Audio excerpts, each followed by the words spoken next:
chariot descend, descend, descend au chariot.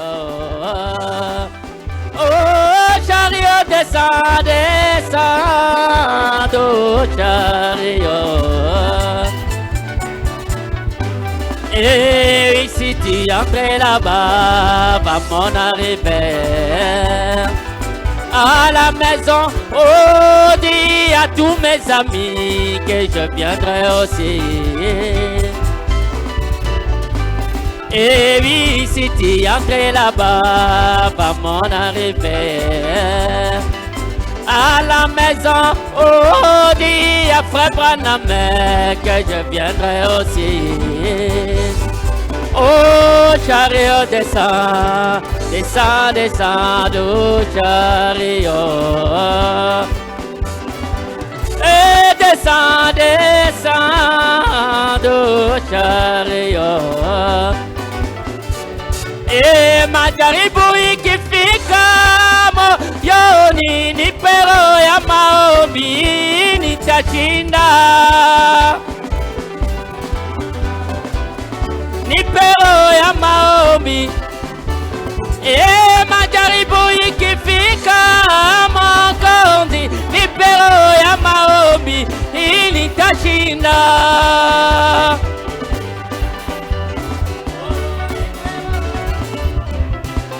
E sina uwezo mimi peke Bwana Yesu. E sina uwezo oh mimi peke Bwana Yesu. E ya kushinda shetani uwezo mimi peke Bwana Yesu.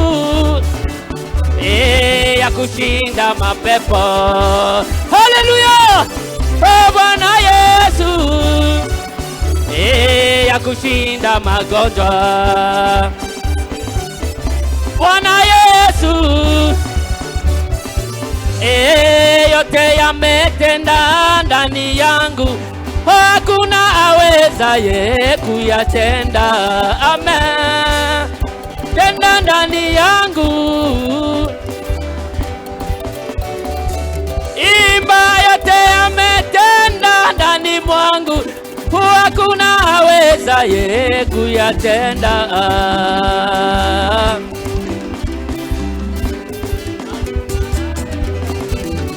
Baba, Baba, Baba, pokea sifa. Haleluya. Baba, Baba, Baba, pokea sifa.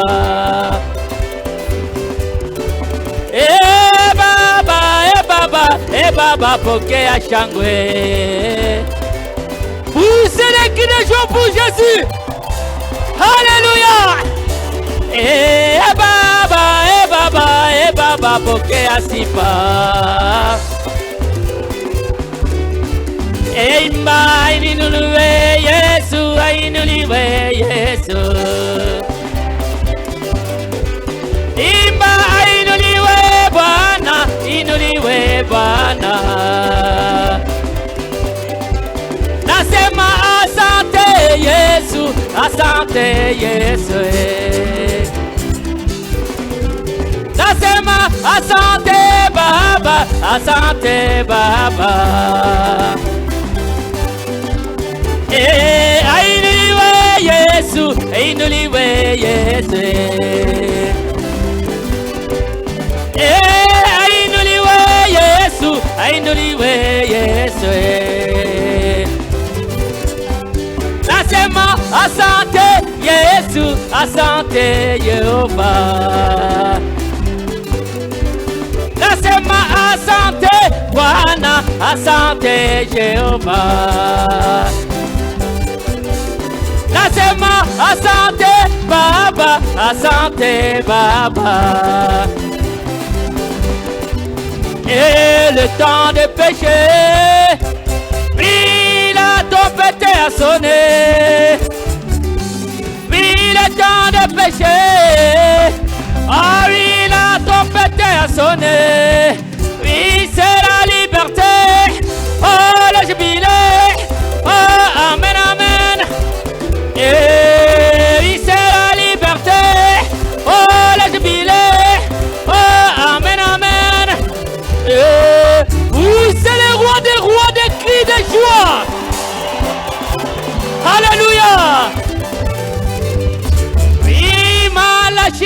anges bénis.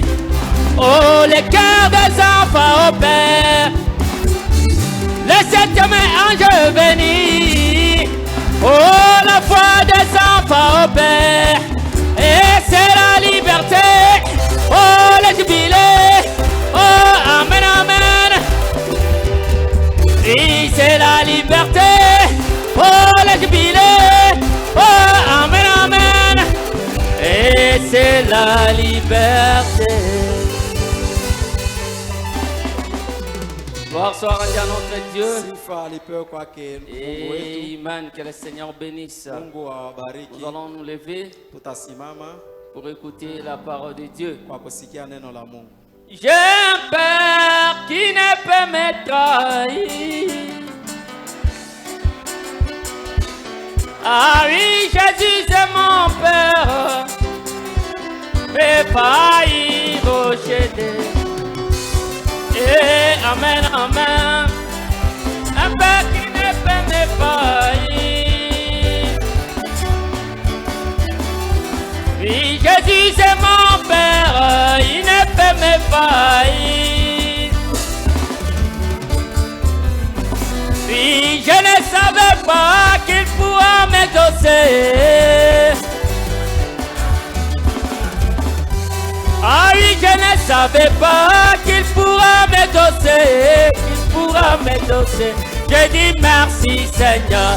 Oh, je ne savais pas qu'il pourra m'honorer.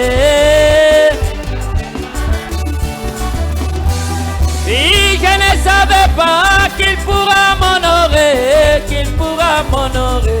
Je dis merci Seigneur. Oh, j'ai un Père qui ne peut me faillir. Oui, je disais mon Père, il ne peut me faillir. Amen, amen, j'ai un Père qui ne peut me faillir. Ah oui, Jésus c'est mon Père, il ne peut me faillir. Et papa est si bon, oh est si bon, papa est si bon. Il est excellent, Jésus est si bon. Est si bon, Jésus est si bon. Il est excellent, mon Dieu est si bon. Est si bon, mon Dieu est si bon. Il est excellent, oui j'ai un Père qui ne peut me faillir. Si Jésus est mon Père, il ne peut me faillir. Oh Jésus. Et amen, amen, j'ai un Père qui ne peut me faillir.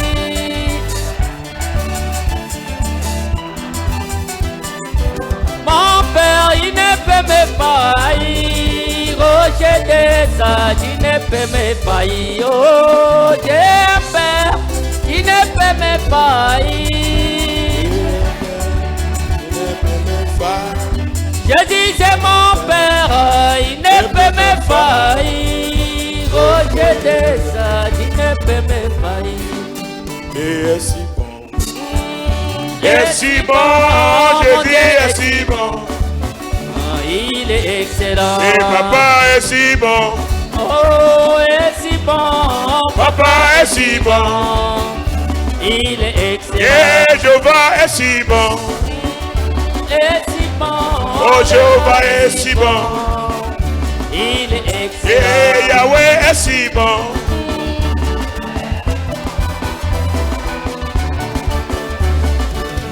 Et mon Dieu est si bon.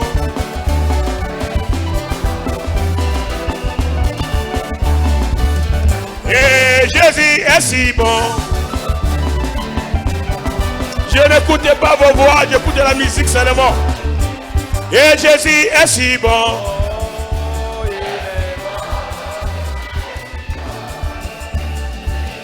Et papa est si bon.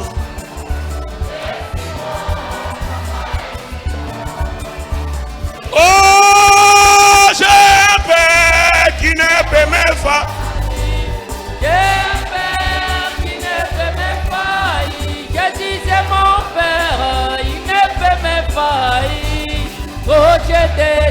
qui ne peut me Et faire. alléluia, j'ai paix. Qui ne peut me faire. Alléluia. Père qui ne peut me faire. Jésus c'est mon Père. Il ne peut me faillir. Rocher des âmes. Il ne peut me faire. Rocher des âmes. Criez-moi le rocher des âmes. Chantez rocher des âmes. Il ne peut me faillir. Alléluia. Accordez ces grands dieux les acclamations. Poussez-moi les cris de joie. Poussez-moi les cris de victoire. Père, nous t'élevons. Père, nous t'acclamons. Père, nous te bénissons. Tu es digne. Tu es grand. Tu es merveilleux. À toi soit la louange. À toi soit l'honneur. À toi soit la gloire. À toi soit les acclamations. À toi soit les alléluia. Hosanna. Hosanna. Hosanna. Hosanna. À celui qui vient au nom du Seigneur. Merci Jéhovah. Père céleste, nous remettons les services entre tes mains. Reçois cela. Prends cela. Parle-nous. Bénis-nous. Visite-nous. Touche les points qui est important pour notre vie ce soir. Que quelque chose arrive. Que quelque chose arrive. Que la joie revienne. Que la paix revienne. Que la bonne santé revienne. Que la victoire revienne. Que la réussite revienne. Au nom de Jésus-Christ, nous chassons tous les démons de distraction, de fatigue, de sommeil, d'envoûtement, de maladie, de sirènes, de sorcellerie. Au nom de Jésus-Christ, allez tomber les alliés. Alpha et Oméga commence et termine. Au nom de Jésus-Christ. Et si je prie, Amen. Dis-moi un amen là où tu es. Oh, criez-moi un amen. Que les démons tremblent. Par tes amens. Criez-moi pour ça. Amen. Alléluia.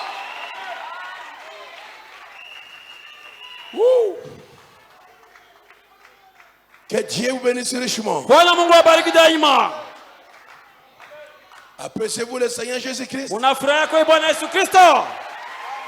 Si quelqu'un apprécie le Seigneur qui l'acclame, alors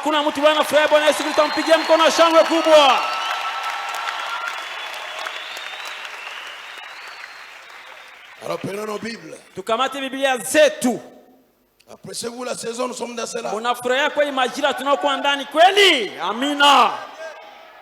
Un tournant décisif inakuwa mzunguko ya kukata shauri kabisa pour l'église du Dieu vivant. kwa kanisa la Mungu anakuwa hai. Gloire à son nom. Sifa kwa jina lake.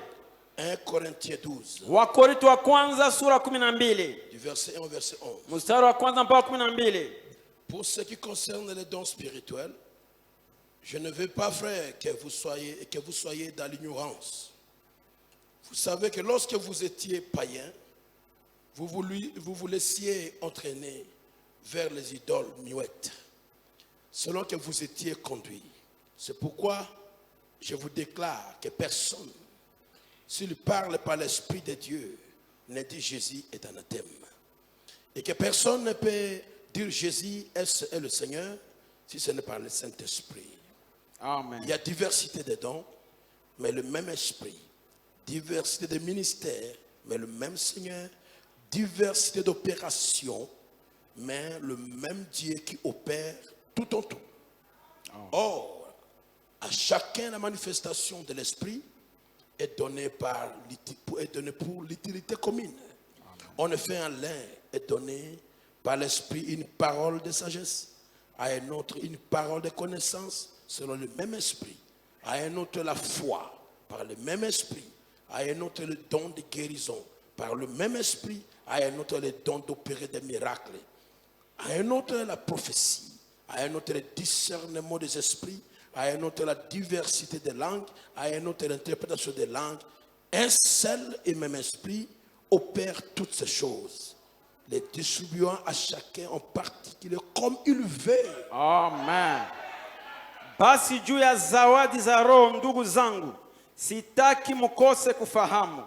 Munajua ya kwamba wakati mulipokuwa mataifa mulichukuliwa kufuata sana zisizosemwa kama mulivyoongozwa, lakini sababu hii munafahamu nyinyi ya kuwa hakuna mtu anayesema katika roho ya Mungu kusema Yesu analainiwa, wala hakuna mtu anayeweza kusema Yesu ni Bwana ila katika Roho Mtakatifu. Basi kuna zawadi mbalimbali, lakini Roho ni mmoja, na kuna utumishi mbalimbali, lakini Bwana ni mmoja, na kuna kazi mbalimbali, lakini Mungu ni mmoja, anayetenda kazi zote katika wote.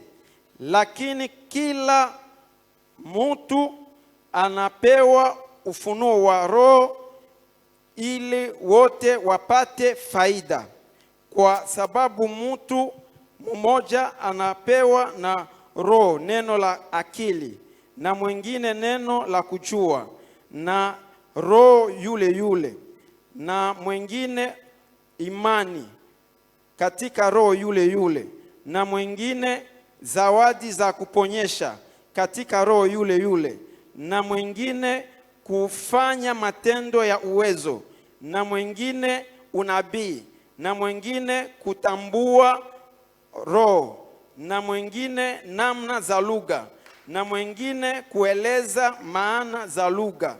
Lakini kazi hizi zote Roho huyu mmoja anatenda, akigawia kila mtu peke yake kama anavyopenda.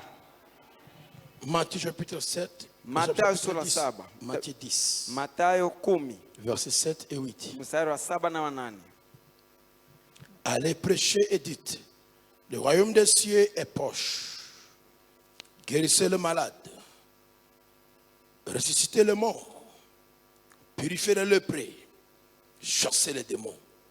Vous avez reçu gratuitement, donnez gratuitement.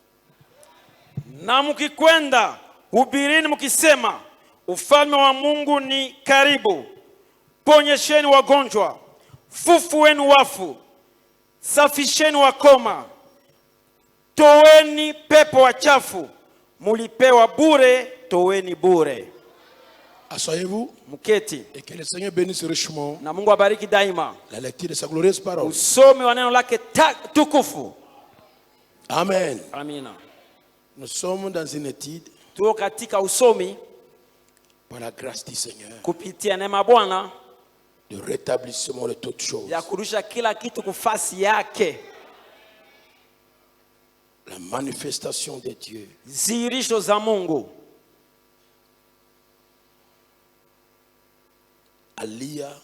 Alia. Nous retournons pour travailler dans la terre promise. Tunarudia tutumika katika nchi ya ahadi. On a connu Yerida. Tulipata Yerida fulani. On avait quitté notre propriété. Tulitoka kwa mahali petu, mali yetu. On a travaillé en dehors de la terre promise. Tuenda tumika mbali na mji wa ahadi. Mais Alia est arrivé. Lakini Alia imekuja. Nous retournons à nos territoires. Tunarudia kumiji yetu ya kawaida. Et on retourna. Na tukirudi comme Naomi. Sawa Naomi. Elle a récupéré son héritage. Alikamata utawalo au mali yake au urithi wake. De la famille d'Elimelech. Kutoka kujamaa ya Elimeleki. Au travers du mariage. Kupitia ndoa. Entre Boaz. Katika Boazi. Et Ruth. Na Ruta. Amen. Amina. Ce soir, je vais parler sur hier je parlais sur les dons spirituels. Jana nisema juu ya makarama za roho. Et on continue avec ça aujourd'hui. Tunaendelea nayo leo. Mais aujourd'hui, je vais l'intituler lakini leo mitaleta lengo lake. L'opération des dons. Kutenda kwa makarama. C'est toujours la même chose. inakuwa tu sawa sawa. Hier, on a parlé du don, premier don, juu ya kipaji ya kwanza, le don de sagesse. kipaji ya hekima. Tu ne peux pas avoir la parole de connaissance. Hautaweza kuwa na neno la Ça ne peut pas kujua, bien opérer sans la haitatenda sagesse. mzuri bila hekima. Tu ne peux pas avoir le ministère Hautaweza kuwa na huduma bien opérer sans la sagesse. itende mzuri bila hekima. Les prophéties aussi ne peuvent pas bien opérer sans la sagesse. Unabii nayo haitaweza tenda mzuri bila hekima. Nous devons avoir la sagesse. Tunalazimishwa kuwa na hekima. Tu ne peux pas bien vivre avec les gens Hautaishi mzuri na watu si tu n'as pas la sagesse. kama hauna hekima. La sagesse, Hekima c'est le premier des dons. inakuwa ya kwanza katika makarama. Et c'est vrai? Je, ni kweli? Et qui aspire à la sagesse? Qui veut la sagesse? Nani ndio anapenda hekima au mwenye anapenda kuendea kwenye hekima? Ok, le Seigneur vous l'accorde. Basi Mungu awaletee yao. On a parlé de la sagesse. Tulisema kuhusu hekima. On a parlé de la parole de connaissance. Tulisema juu ya neno ya kujua. Que Dieu remonte ta vie. Mungu anaingia ndani ya maisha yako kule mbali. Va trouver une cause. Anaenda pata sababu mwa fulani. Et pour venir traiter le problème présent. Hivi akie kumaliza maneno yako ya sasa. Donc il fait ça. Anafanya ile yeye Mungu. Et en ce moment-là, kwa ile wakati Dieu a franchi. Unatiwa huru. Quelle grâce. Neema gani hiyo? Quelle bonté divine. Wema gani ya kiungu hiyo? C'est l'amour de Dieu. Inakuwa tu upendo wa Mungu yeye wenyewe. Alléluia. Amina. C'est l'amour de Dieu. Inakuwa upendo wa Mungu, amina. Dieu traverse ta vie. Mungu anatambuka ndani ya maisha yako. Anaenda pata sababu mwa fulani. Et ramène ça. Na anarudisha yako wakati ya sasa. Tu vois cette maladie là? Asema ile magonjwa hii. C'est à cause de ça. Iko juu ya ile kule. Et que tu étais tombé malade. Ndio ulianguka mgonjwa. Et maintenant, na sasa basi tu es guéri. Umeponeshwa. Amen. Amina. Et après on a parlé du don de la foi. Juu ya kipaji ya hekima. Et on a vu comment le don de la foi opérait dans Robert. Tuliona namna gani kipaji ya imani tena katika Robert. Il imposait les mains avec impétuosité sur les gens. Mkono na nguvu juu ya watu. Et il priait avec force. Kwa naomba na nguvu. Et les démons étaient partis. Mapepo ilikuwa inatoka. Le frère me dit, tunasema ces démons, c'est ce don de la foi. Ile kipaji ya imani. Quelqu'un qui prie chasse les démons par la force. Anakimbia na fukuza mapepo na nguvu. Parce que la foi, c'est une ferme assurance. Inakuwa hakika tele. Ferme assurance. Hakika tele. Des choses qu'on espère. Mambo na tumainia. Et la démonstration de ce qu'on ne voit pas. Mambo isionekana. Celui qui a don de la foi, il est bizarre. Comme John Cole. Tu viens lui prier avec les lunettes. Avant de prier pour toi, il prend tes lunettes. Il boit et c'est là. Quand il termine à boyer, de telle manière que s'il prie pour toi, tu dois être guéri. Pour ne pas récupérer tes lunettes.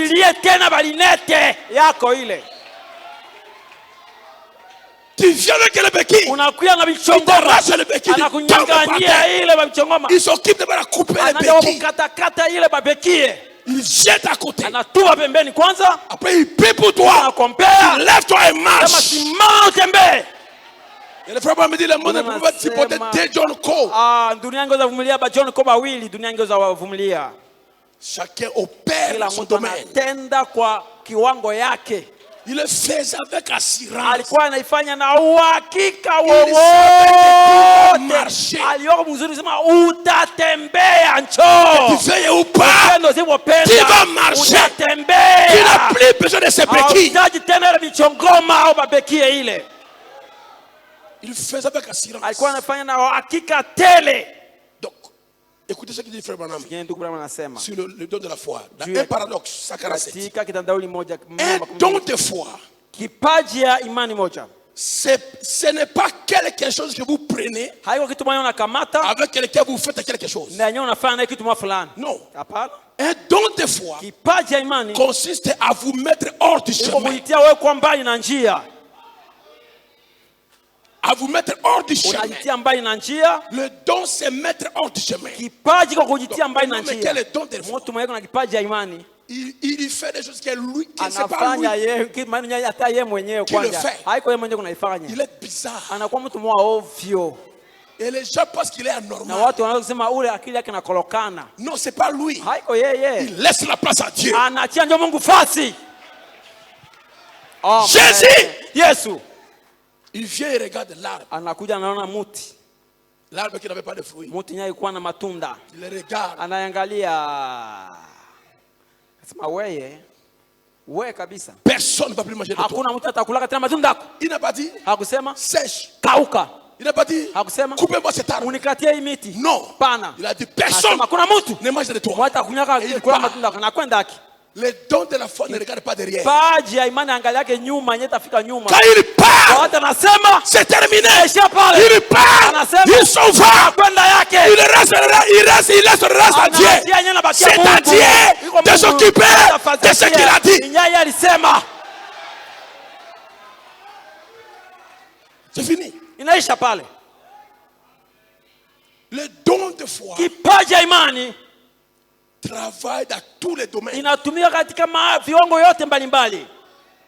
Sur le corps des gens, juu ya mili ya watu, sur la vie sociale, juu ya maisha ya kawaida, sur n'importe quoi, juu ya izuru nini, que Dieu l'inspire à prononcer la parole. Yeye Mungu anampulizia tamke neno. Il ne crée rien. Haogopake kitu.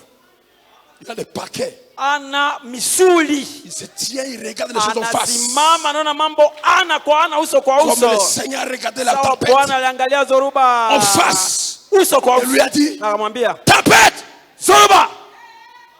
Tempête, Zoruba we. Tempête, Zoruba. Arrête-toi. Koma, simama. Il n'a pas commencé à regarder à gauche, à droite. Afanya kuangalia tena kushoto kuume, itakuwa Ça va terminer. Itaisha yeye. Non. Hapana. Il a déjà parlé. Acha sema yake. Ce qui suit, Yenye nafuata c'est à Dieu. iko ya Mungu. Amen.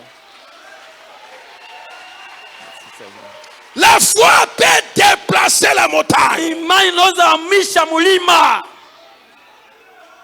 Vous vous rappelez? Munakumbuka? Le frère Branham par la foi. Ndugu Branham kupitia imani, kupitia kipaji ya imani. Il a bougé un corps alitikisa kamba qui était suspendu yeye ililenginia par les yeux. Na macho tu. Il a fixé les yeux sur le corps.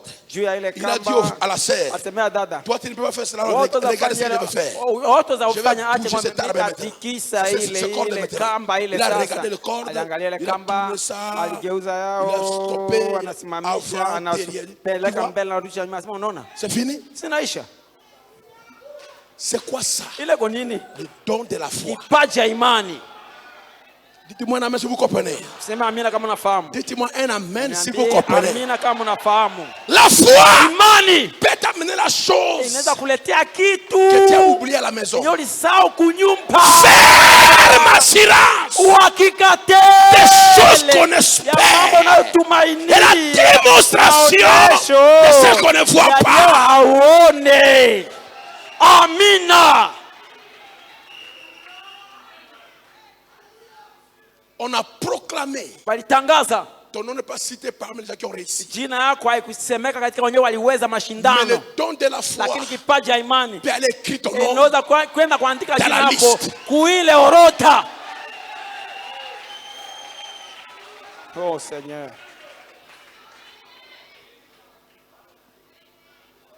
Le domaine de la foi, c'est le domaine du surnaturel.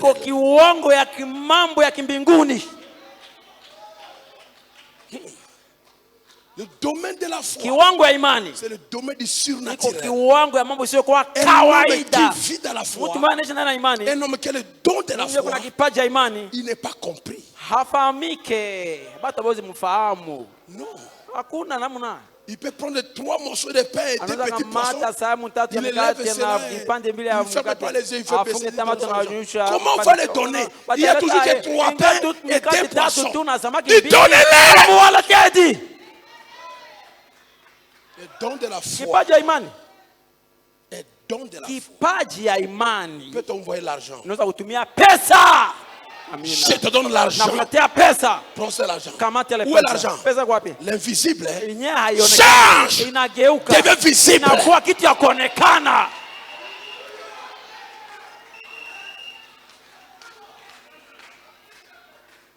La foi. Imani. Premièrement, c'est une personne qui est sûre de lui. Kwanza na kwa mtu kuna uhakika yake mwenyewe, anajiaminia mwenyewe. Quand il dit quelque chose, wakati anasema kitu fulani, vous pouvez crier, unaweza paza sauti, unasema nini, anabaki hapa unacheka yake. Il sait que cela va arriver. Ile itatendeka bila shaka. Oh Seigneur, oh Bwana, donne de telles personnes qui tirent Jésus hors de l'histoire. Comment le sais-tu? Namna kana waijua? Je ne sais pas. Mimi sijui. C'est pas pour de savoir. Hayo mambo ya kujua. C'est pour me de croire. Mambo ya kuamini njoo. Que ça va être là. Ya kuwa ile itakuwa pale. Ça sera là. Itakuwa pale bila shaka. Tu vas réussir. Utaweza. Tu auras ce poste là. Utapata ile kazi. Tu vas avoir ce poste. Utapata ile kazi. Tu vas avoir ce poste. Utapata ile kazi. Comment le sais-tu? Unajua je n'ai pas à savoir. Je crois que c'est déjà donné. Et cela arrive. Bila shaka. Et cela peut arriver ce soir. Que quelque chose soit prononcé. Et ta vie voit cela se manifester. Oh, pourquoi pas dire amen à cela? Alléluia. Qui est-il pour dire une femme musulmane? Va, après, amène-moi la femme ici. On va le consacrer. Toi comme un humain, tu peux le parler? Non. Mais tu es fils de Dieu. Tu peux le dire. Comment un homme peut dire aux musulmans? Vous, cet homme ici est aveugle. Venez invoquer votre Dieu. Qu'il voie. Quel défi? Mapambano gani Waislamu wa Jaini basi Babudiste na wengine walikuwa pale. Asema mkimfanye kwanza. Personne n'a bougé. Bon, maintenant attendez. Asema Mungu sasa. Je vais appeler Jésus. Mitaita Yesu. Comment le savait-il qu'il allait voir? Ce n'est pas le moment de savoir. Exercez la foi. Alléluia.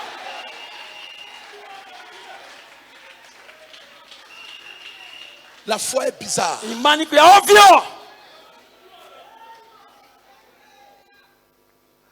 Comment le sais-tu? Je n'ai pas à savoir. J'ai à croire. Et qu'est-ce qu'il faut croire? Ferme silence. Ferme silence. Il dit, mais après il prie, l'homme là à droite du soleil, ses yeux vont voir, et 500 000 vont donner la vie au Seigneur. C'est quoi ça? La foi. On ne peut pas avoir deux ministères.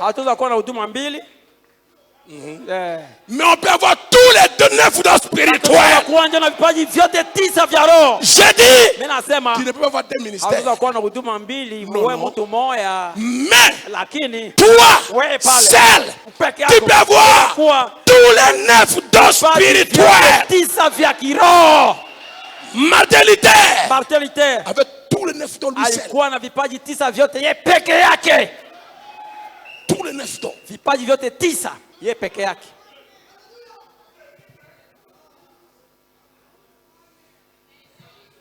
Alléluia. Amen. Cela se distribue gratuitement.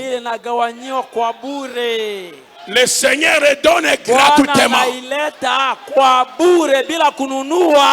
Que le Seigneur manifeste ce don de foi qui est caché parmi nous. Ce don-là est à quelqu'un ici. Que cela se manifeste pour la gloire de Dieu. Amina.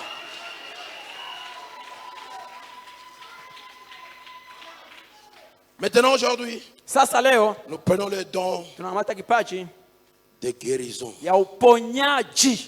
Qui est don de guérison. Suivez ça très bien.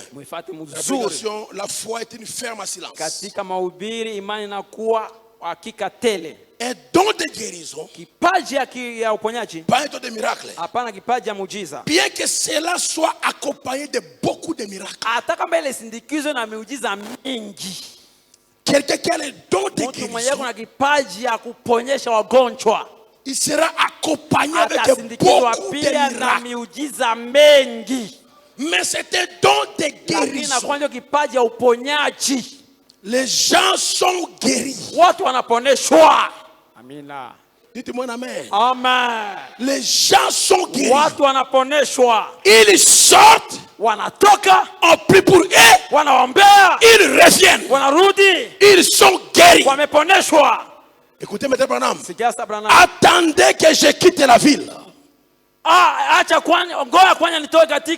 Longtemps après mon départ, vous attendez les gens venant dans vos églises et dire, eh bien ce cancer est parti.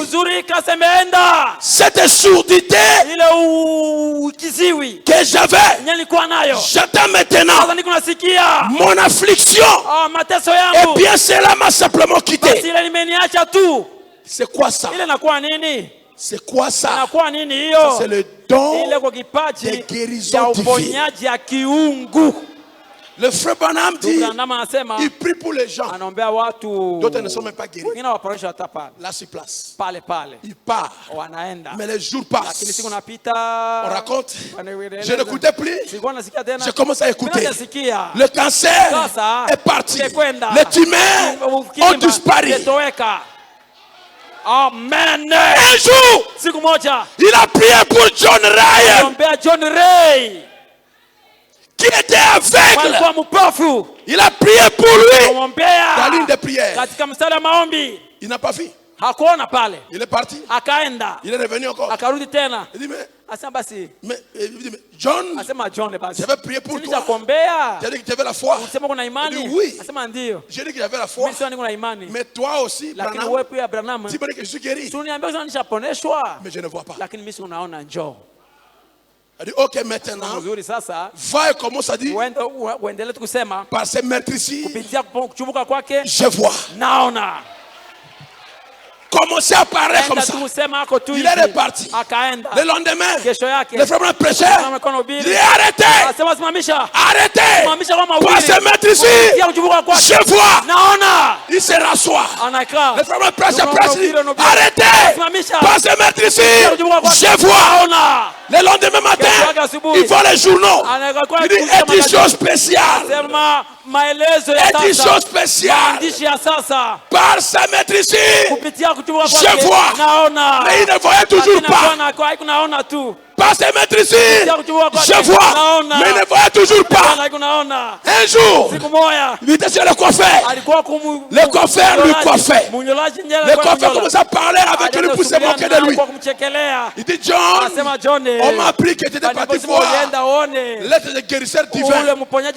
Et qu'il a prié pour toi. Et que tu vois. Il dit assurément. Pas se mettre ici. Je vois. Et au même moment, ses yeux s'ouvrirent.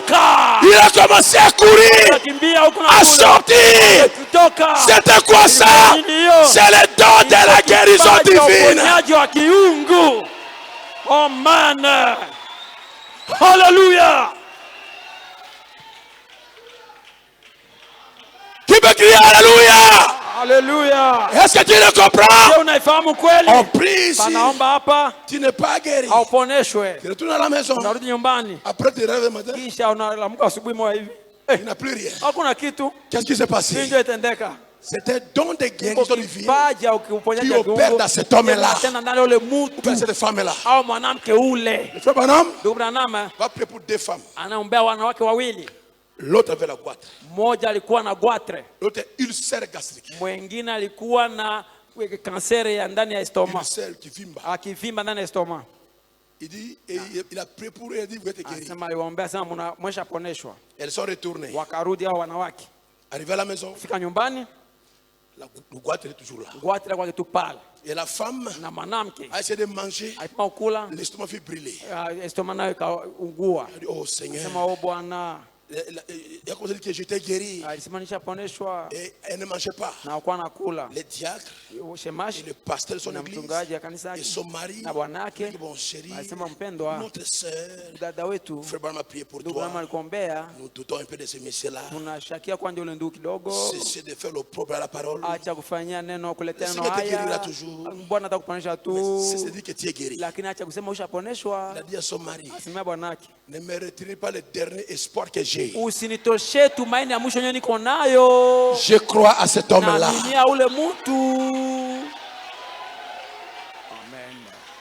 À part ça, je n'ai pas notre espoir. 6 mois passés, 8 mois passés, 10 mois passés, 11 mois passés, 11 mois et 29 jours. Maintenant, arrive au 12e mois, 365e jour. L'autre qui avait la goitre, c'était une voisine. Elle a une sensation. Subitement, la goitre a disparu. Et l'autre femme, les enfants peuvent manger les petits déjeuners, les omelettes, ils ont laissé quelque chose là-bas, ils sont partis à l'école. Elle sent une sensation. Et subitement, elle a faim. Et elle prend l'omelette, elle avale, pris de douleur. Elle avale encore, pris de douleur. Elle avale encore. C'est là plus combien de temps? Toute une année, 12 mois. Quand on prie pour toi, ne perds pas l'espoir.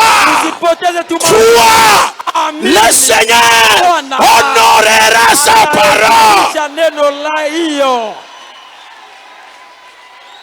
Et subitement, la femme qui la goitre avait été disparue, elle a quitté la maison pour aller voir son ami.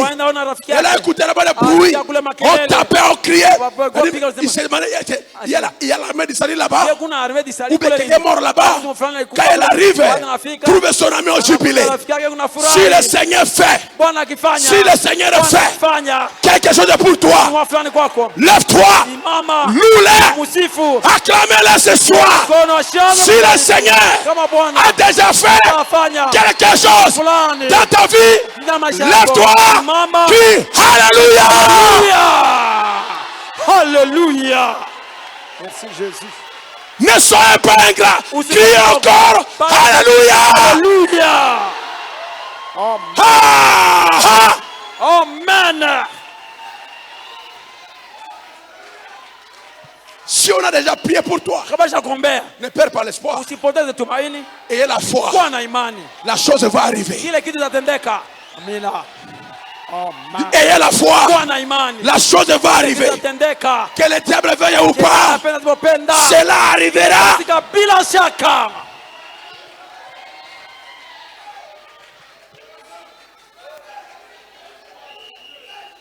Le don de la guérison divine. Je vais lire quelque chose qui va te bousculer. Dans la même prédication, 68 paragraphes. Eh bien, ils ont donc eu besoin d'un sauveur. Ils ont donc eu besoin d'un sauveur. Dieu a envoyé Christ au monde comme sauveur. Est-ce que c'est vrai? Quand on a eu besoin d'un sauveur, Dieu a envoyé un sauveur. Ensuite, après que Jésus s'en est allé, beaucoup parmi le peuple, bien aimés de Dieu, étaient malades et affligés. Qui me suit? Qui me suit très bien? Ok. Dieu a donné à Pierre le don de guérison divine. Dites-moi amen à ça. Oh, dites-moi amen à ça. Les gens étaient guéris parce que Dieu rendait témoignage du don de guérison divine qui était au Pierre. Elle n'avait pas de complexe comme nous. Quand Tabitha est morte, Quand Tabitha est mort, alikufa. ils ont dit arrangez Tabitha. Wasema mtengeneze Va Tabitha. appeler frère Mwende Pierre. wita ndugu Petro. Il n'a pas dit ah dis. Dieu nous écoute tous. Mungu atusikia wote. Non. Il dit que Pierre a un don. Petro kuna kipaji. Allez amener Pierre. Wende ulete Petro. On a tous le même Saint-Esprit. Mais chacun a sa grâce. Ta grâce, ce n'est pas sa grâce. Et sa grâce, ce n'est pas ta grâce. Et ta grâce n'est pas ma grâce. Et ma grâce n'est pas ta grâce. Amina. Ils ont appelé Pierre. Wakaita Petro. Pierre arrive. Petro nafika. Il lui prie. Anaomba. Et Tabitha qui était morte se lève. Anasimama. Les gens reconnaissaient les dons qui étaient dans Pierre. Mais c'est pas là où je vais arriver. Il y a une bombe qui va tomber.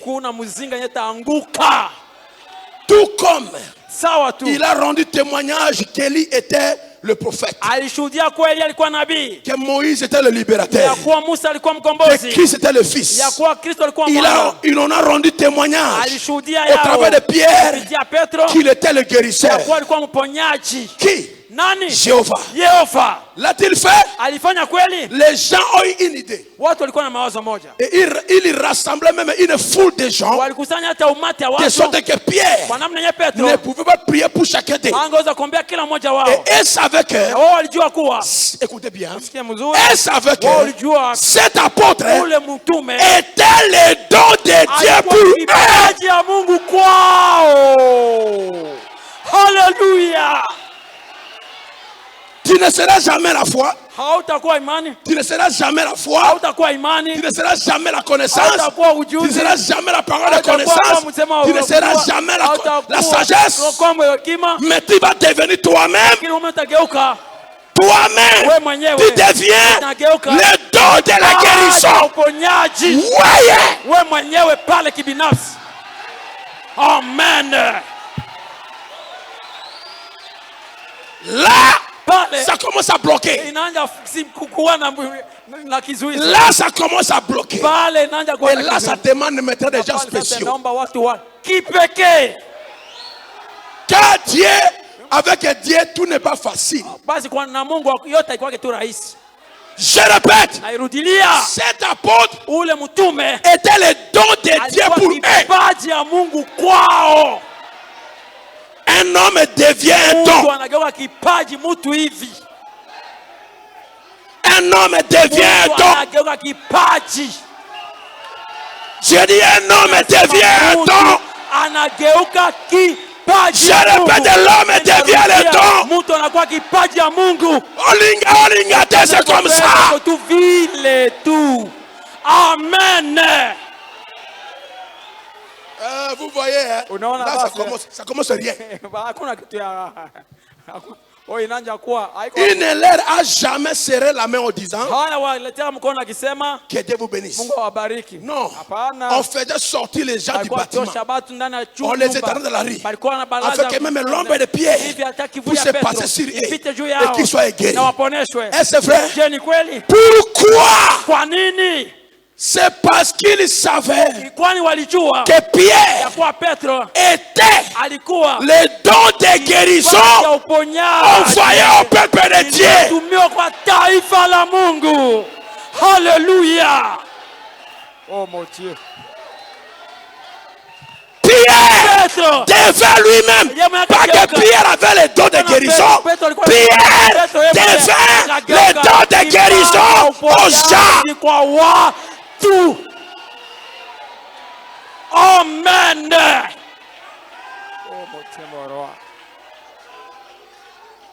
Cette parole restera là.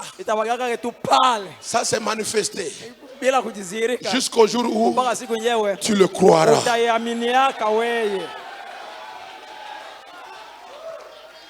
Qu'est-ce que l'ange avait dit à William Branham? Si tu amènes les gens à croire ta prédication,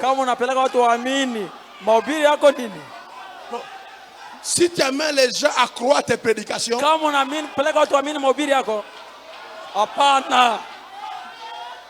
Branham, si tu amènes les gens à croire tes visions, non. Si tu amènes les gens à te croire,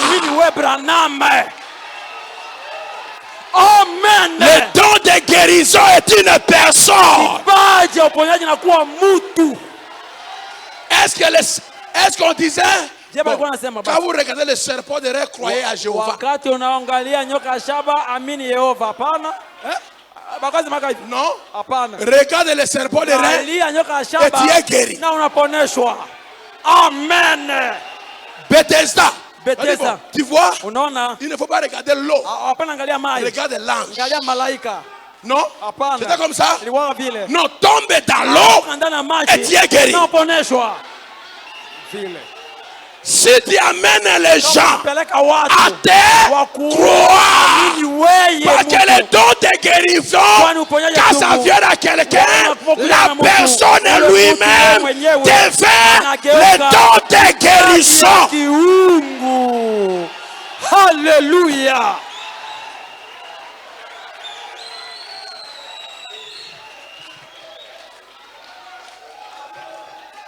Et le frère dit, oh, j'espère que vous comprenez cela.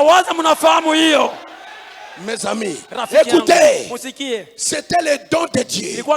Mais alors, j'aimerais vous poser une question. Est-ce que c'est Pierre qui a accomplissait la guérison? C'était Pierre? Non, c'était Dieu. Et où était le don? Dans Pierre, hein? Et où était le don? Pierre. Au tout court, Pierre. Aujourd'hui, si Dieu place ses dons en toi, mon incrédulité ne peut pas t'arrêter.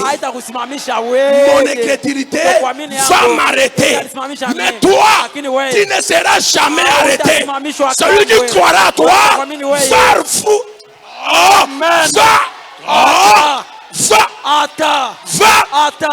récolter le fruit du don de Dieu.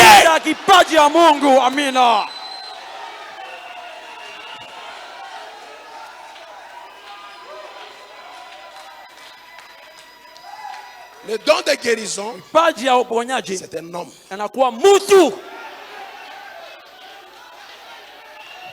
C'est fini. Pour croire que ce tapis, si tu es malade, tu fais ce tapis, c'est facile.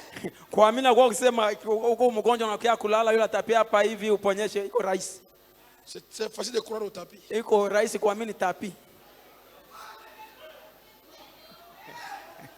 Mais c'est difficile de croire à l'homme qui est près de toi.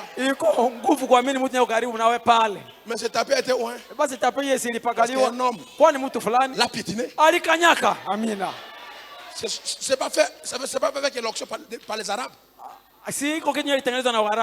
Ce tapis fait par les Arabes, c'est pas leur onction. Une personne ouette est passée par là. Et toi par la foi, tu veux te guérir. Mets le tapis à côté. Mets le tapis à côté. Mets le tapis à côté. Écoutez. Dieu n'est pas dans les objets matériels. Dieu est dans les hommes. Amen. Le Saint-Esprit n'est jamais tombé sur les organisations. Il est tombé sur des hommes. Nous voulons avoir des dons de guérison ambulants. Tant que c'est la parole, moi je dis amen à cela. Et je crois un jour, je vivrai et je verrai cela.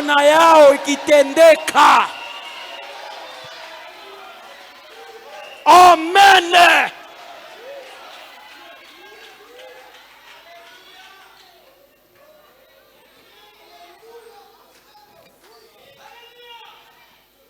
Hein? Aujourd'hui les gens disent ils ne sont pas de ma foi. Je peux pas aller vers lui pour qu'il prie pour moi, il n'est pas de ma foi. Je ne peux pas aller chez lui pour qu'il prie pour moi, il n'est pas de ma foi. Eh bien, si vous êtes de la foi de Christ, c'est tout pareil. Dieu ne s'occupe pas de votre organisation. Dieu les place dans ces gens. Amen. Tu vas voir la sagesse. Tu vas voir la parole de connaissance. Tu vas voir la foi. Mais tu vas devenir la guérison. Quand le prophète dit, moi je dis Amen. L'église dit moi Amen d'abord. Dis-moi Amen. Brisez un peu les barrières diaboliques. Qui est moi Amen? Dis, je serai la guérison divine. Oh, répétez plus fort. Répétez encore.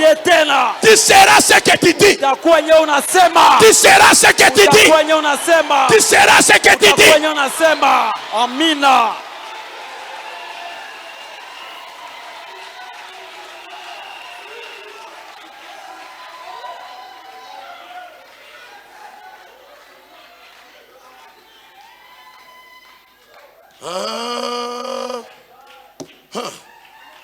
L'ange de la commission. Paragraphe 4.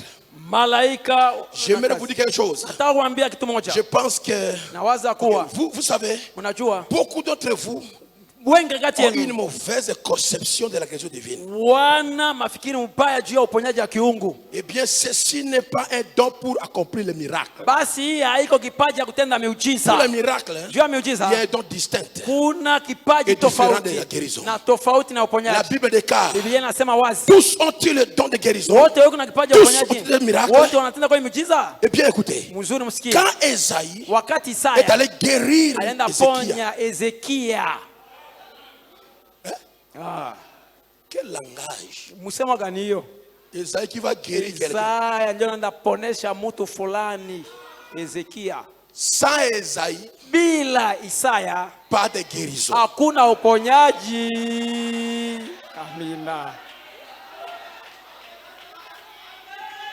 Je dis pas sans Esaïe. Ninasema bila Isaya, pas de guérison. Hakuna uponyaji. Chez Ézéchiel. Kwa Ezekia. Il arrive. Anafika. Croyez-vous cela? Croyez-vous que c'est Dieu qui l'avait envoyé là-bas? Est-ce que vous le croyez?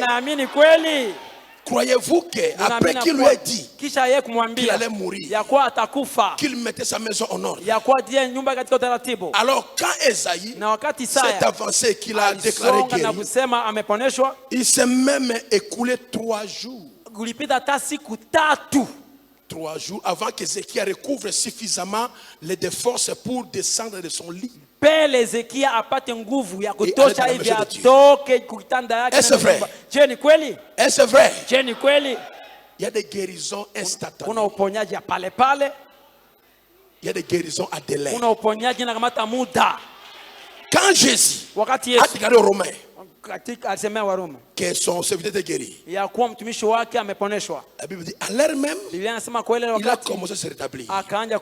Si vous avez une blessure à la main, que vous avez tout fait pour cela, et il n'y a rien que cela continue à s'empirer, vous appliquez quelque chose, cela commence à aider. Mais cela ne s'est pas rétabli. Ça s'améliore. Et quand la malédiction de la maladie est ôtée de vous, ce n'est pas chaque fois un miracle.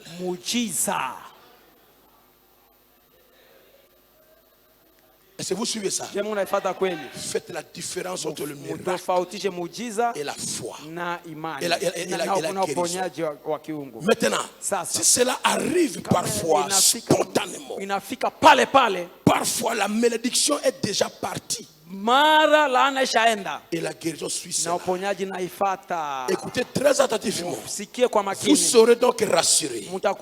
Il arrive quand même des fois où dans l'espace de 72 heures, après que la guérison a été liée, Satan revient. Tu t'es bien senti, mais tu es toujours d'essayer.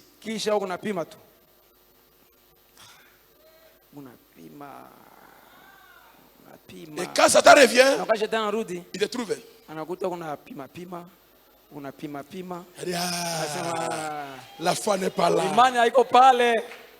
Tu es guéri par l'onction de la guérison de Dieu. Tu es guéri par le don qui un homme a prié pour toi. Tu es guéri. Mais quand tu pars loin de lui, la maladie revient. Ce n'est pas le problème de Dieu, ni de celui qui a prié pour toi. C'est toi le problème.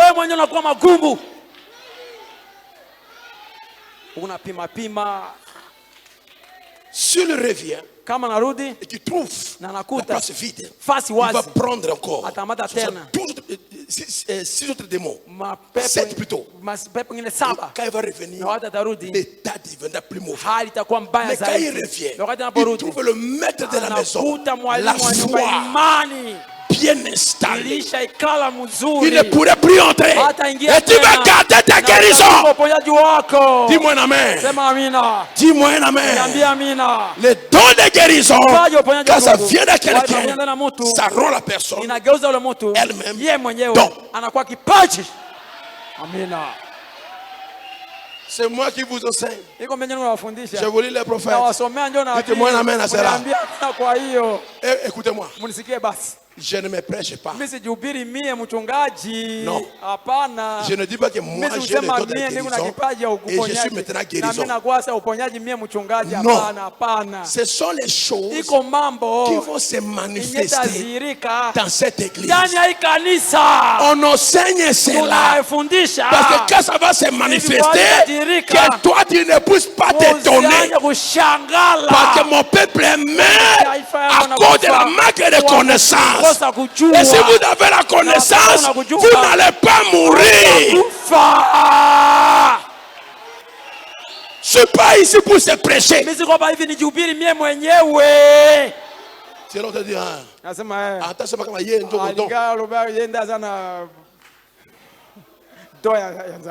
vous allez tout manquer. Ici, je parle des choses qui sont cachées en nous, que l'esprit va manifester. Et quand ça va manifester, que tu ne sois pas ignorant. Je répète, que tu ne sois pas ignorant. Alors les démons chassés. Je dis les démons chassés. Et maintenant, tu peux recevoir ta portion.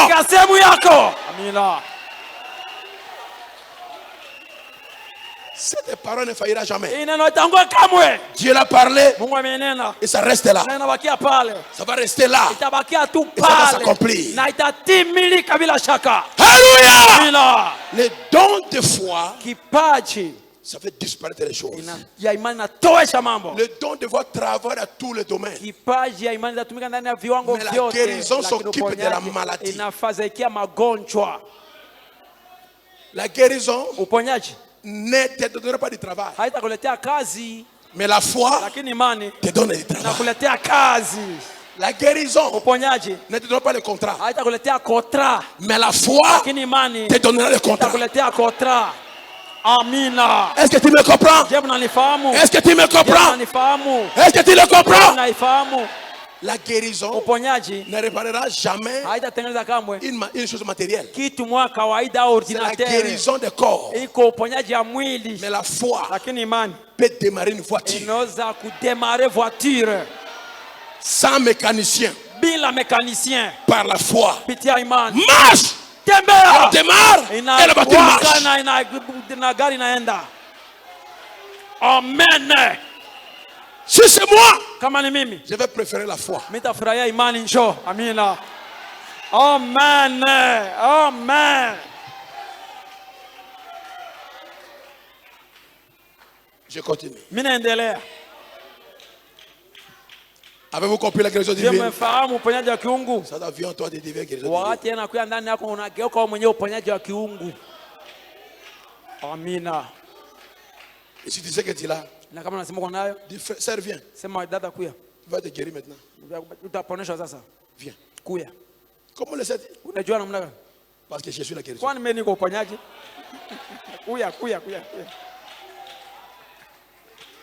Mes amis, Pierre n'avait pas de doute. Quand il marchait, passant les malades, il ne se demandait même pas si ils ont guéri. Il passait, il savait qu'ils vont marcher. Et devenu coutume. Devenu habitude. Il vivait tout le temps. Oh Seigneur, fais grâce. Seigneur, fais-nous grâce. Nous voulons une église apostolique. Seigneur, fais une grâce spéciale. Amen.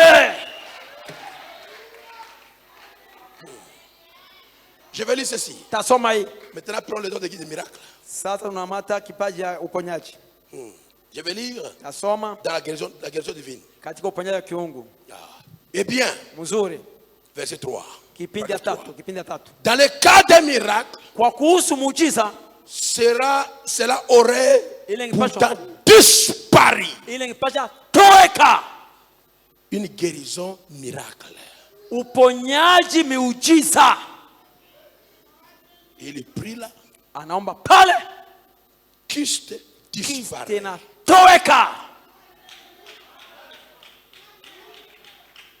Et ça part. L'hernie disparaît.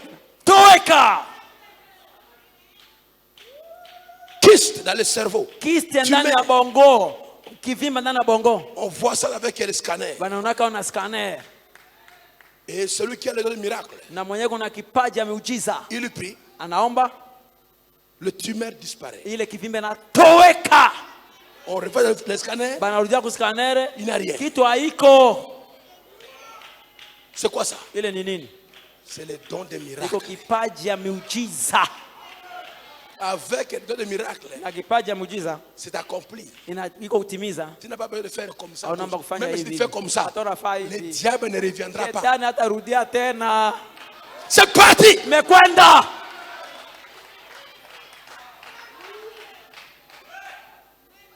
Es-tu avec moi? Es-tu avec moi?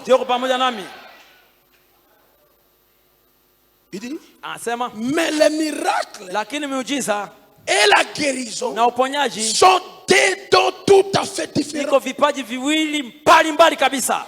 L'un a le don des miracles, l'autre a le don de guérison. Ou bien, vous pourriez avoir à la fois le don des miracles et celui de guérison.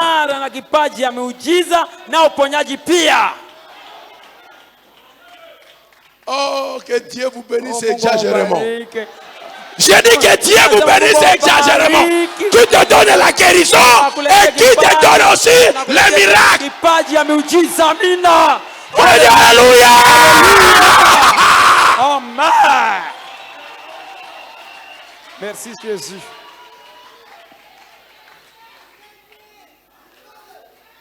Qui te donne la sagesse? Parole de connaissance. Qui donne la foi. Guérison divine. Et qui ajoute le miracle. Il peut tout te donner. Ne choisissez pas. Donne-moi de tout. Donne-moi de tout. Donne-moi de tout. Tu peux avoir la guérison et le miracle au même moment.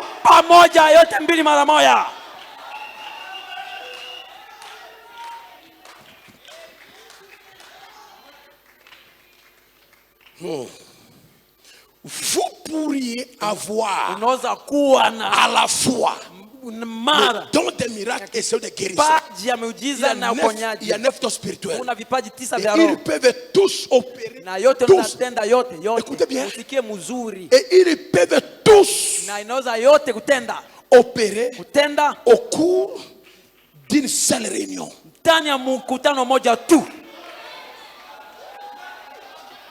Amen. Est-ce que vous me comprenez très bien? On ne sait pas. Cela dépend de Dieu. Mais de toute façon, si la personne par la guérison c'est lorsque dans votre cœur tout est certain que Dieu l'a fait pour vous. yote kwa hakika kusema Mungu alikufanyia yao. Dieu sûr. Kuna uhakika. Et rien ne peut vous bouger de là. Kuna kitu kinaweza kutikisa kutoka pale. C'est à ce moment-là que vous allez être guéri. Utaponeshwa. Les dons de guérison. Kipaji uponyaji. C'est là. Iko pale. Les dons de miracles. Kipaji miujiza. Et là. Iko pale. Laissez-moi avancer. Acha nisonge mbele. Laissez-moi avancer. Acha niendelee. Il y a miracle chaque fois que quelqu'un. Écoutez bien. Usikia mzuri. Kuna muujiza usikia mzuri. Dans l'ange de la commission. Katika malaika na kazi. Il y a miracle. Kuna muujiza. Chaque fois. Wakati wote. Qu'une vision wakati nye ono se produit. Inaonekana. Et dit à quelqu'un ce qui cloche dans lui. C'est un miracle. Les femmes disent que c'est un miracle. Dieu montre. Quand tu avais poignardé. Comme maintenant il montre. Une femme qui a des douleurs dans son bassin.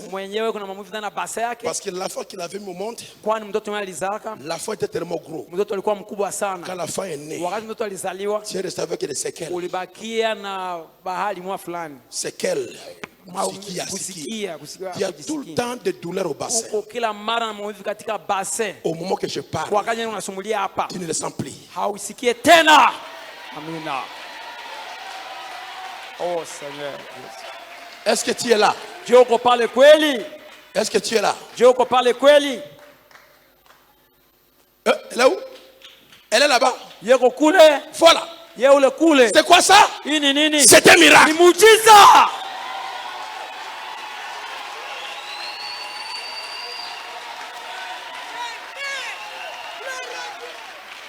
Est-ce que le Seigneur ne nous aime pas? Voilà. On prêche la chose, Dieu agit, et toi tu me regardes comme ça. Nous ne sommes pas des journalistes, nous sommes dans l'église du Dieu vivant.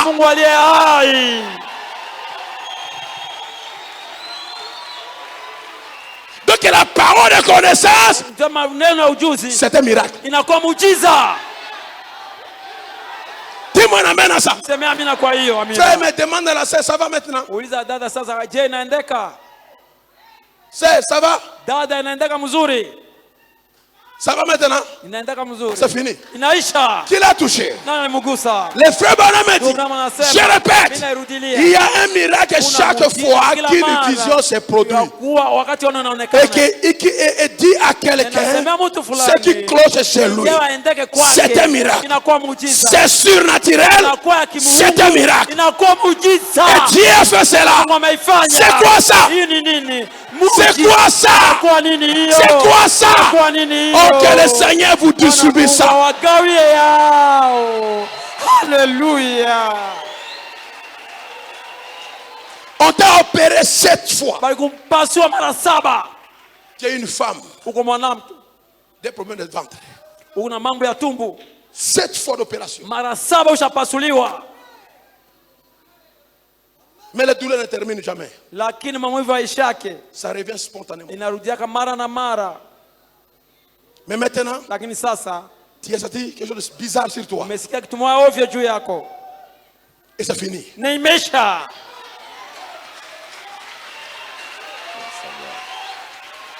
Est-ce que tu es là? Si tu es là, lève ta main.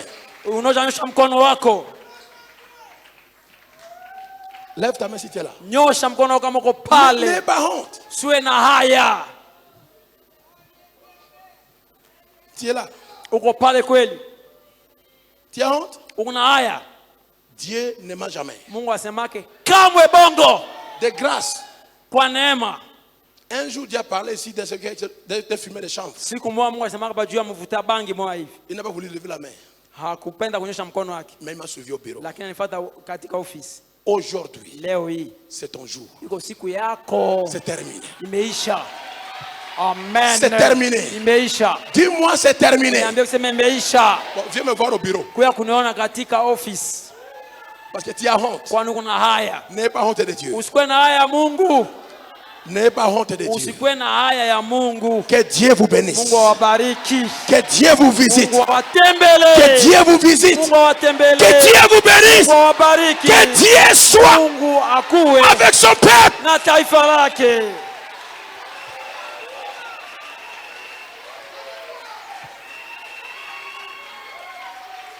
Dis-moi merci Seigneur. Tuseme asante Bwana. Non. Ne lève plus ta main. Parce qu'il t'est maintenant poussé à lever ta main. Usinyoshe tena mkono wako sasa. Tu me verras au bureau. Utaniona katika ofisi. Aujourd'hui, Leo le Seigneur exhibe ses dons. Bwana anaonyesha wazi vipaji vyake. Il fait cela comme matériel didactique. Anaifanya sawa onesho ya mafundisho. Chez d'autres églises, Kwa kanisa ingine on leur lit la théorie. Banabasomeaka ndio maelezo. Mais ils ne voient pas la manifestation. Hawaone onesha uthibitisho. Ici, le Seigneur Hapa parle Bwana ananena et il le na manifeste. anaionesha wazi. Pour quelle cause? Juu ya Pour que nini? tu puisses avoir la soif Ukwe na kiu. de demander cela. Komba yao. Que Dieu te donne Wakuletee ce que tu fais. Ye unapenda. Que Dieu t'accorde Wakuletee ce que tu fais. Ye unapenda. Que Dieu te donne. Wakuletee. Hallelujah. Ça fait 12 ans Iko miaka 12 que tu as souffert ya kuwa umeteseka, de bouchage de poumons. ya kuwa pumu yako imefungana. 12 ans. Miaka 12. 12 ans. Miaka 12. Quand ça fait froid, Wakati baridi inakuwaka, tes poumons se contractent. mafafa yako inafungana. Maintenant, Sasa Dieu t'a guéri. Mungu amekuponesha. Ça fait 12 ans. Miaka 12. Aujourd'hui, Leo hii c'est la fin de l'histoire. mwisho wa hadithi. Dieu t'a guéri. Mungu amekuponesha. Il t'a libéré Amekutia huru de cette maladie. kuhusu ile magonjwa. Une fois cela, tu avais pris la nuit. Mara moja sawa kufanya busiku. Tu allais mourir. Ungepasha kufa. Tu ne croyais pas que le jour va venir. Hawakuamini kusema huu mchana Mais itakuja. tu as vécu Lakini uliishi. pour que ce jour Hivi siku hii ya soit leo la fin. ikuwe cette mwisho histoire. ya ile mambo. Tu es là. Uko pale. Jésus t'a guéri. Yesu amekuponesha. Il t'a guéri. Amekuponesha. Ça fait 12 ans. C'est terminé aujourd'hui. C'est fini. Imeisha. Criez-moi Amen. Palie sauti ya amina. Criez-moi merci Seigneur. Criez-moi gloire à Dieu. Criez-moi Alléluia. Sauti Alléluia. Je dis que Dieu vous bénisse alors. Bariki basi. Alléluia. Passe me voir au bureau. Upite uone mchungaji katika ofisi yake. Quand Jésus dit oui, Wakati Yesu anasema ndio, personne ne peut dire hakuna non. mtu anasema hapana. La parole de connaissance, Neno ya kujua c'est un miracle. inakuwa muujiza. Amina. Oh Seigneur. Souvenez-vous le dimanche, ceux qui avaient les appendices du côté gauche. Watu wenyewe walikuwa mkumbuke siku ya Jumapili walikuwa na appendices ngambo ya kushoto. Tous les Inatoweka. appendices sont partis. Appendices la kwenda. C'est même Dieu Ule Mungu vient de te délivrer. anakuja kukuanisha toa kukomboa. Amina. Maintenant même, Wakati tu, maintenant wakati tu des crampes kuhusu makrampe qui te fait toujours à partir d'ici, yenyewe na ça kufaka tangia descend hapo là en inashuka bas. mpaka kule chini. Chaque matin quand tu Kila te asubuhi réveilles du lit, tunaamka tu kutoka fais comme ça. unafaa hivi. Tu ne le feras plus. Hautaifanyaka tena. Nina. Tu es là, Uko pale. tu me regardes. Unaniangalia. Aujourd'hui le Seigneur distribue Leo la Bwana guérison. anagawa Il uponyaji. distribue le miracle. Unagawa miujiza. Il accorde le miracle Unaleta miujiza. librement. Kwa uhuru. Amen. Merci Jésus. Il veut encore parler. Atasema tena. Non, non, non, ça suffit comme ça. Inaishia pale. Tu t'es soucié Ulikuwa unajifadhaisha d'un caractère kuhusu tabia que fulani. ton grand-père avait. Yenye tataka ulikuwa nayo. Ce caractère est venu sur toi. Ile tabia ikakurudilia wewe. Tu as grandi avec ça. Ulikomaa nayo. Tu vieillis déjà. Unazeeka. Tu n'es pas un jeune homme. Hauko kijana. Tu vieillis déjà. Le Seigneur t'a franchi. C'est ça le caractère. Tu avais demandé à Dieu, délivre-moi Seigneur. Cela sera pour moi un signe que j'ai le Saint-Esprit. Si tu es là, lève ta main. Lève ta main. Hein? Il est là au balcon. Tu es affranchi. Encore ici. Encore, voilà. Frère, et pourquoi tu doutais? Tu es une personne qui a grandi. C'est qui? Frère Israël ou Israël? Le Seigneur t'a affranchi. C'est toi qui priais. Le Seigneur te libère des sales caractères. Et quand il a fait ça, c'est pour t'assurer qu'il t'a donné le Saint-Esprit. Oh Seigneur. Qu'est-ce que tu veux que Dieu dise pour toi? Ce soir, la parole de connaissance est en train de distribuer. Pour terminer, à chaque personne, dis un mot de la chose que tu ne veux pas, que c'est là qui t'a vie. Dis-le maintenant. Et c'est fini, c'est parti. Tu ne le verras plus. Tu ne le verras plus. Tu ne le verras plus. C'est ça le caractère de l'égoïsme qui a pris ta vie, toute ta vie. Tu es affranchi. Tu es libéré. Ton mari est retourné. Ton mari est retourné. Ton mari t'a quitté. Il est entre deux maisons.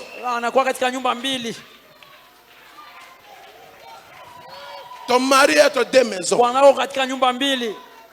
Tu as prié, tu as jeûné, tu as crié. Pas de solution. Aujourd'hui, notre Seigneur te dit, ton mari est revenu à toi. Reçois ton mari. Qu'est-ce qui arrive? Le Seigneur est en train de visiter son peuple. Si tu dis Amen, tu te dis Alléluia, alors reçois ta part ce soir.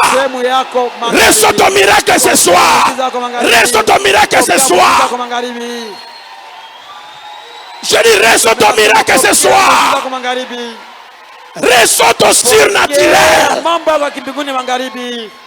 Je dis reçois ton surnaturel. À l'instant même, reçois ton surnaturel. Alléluia.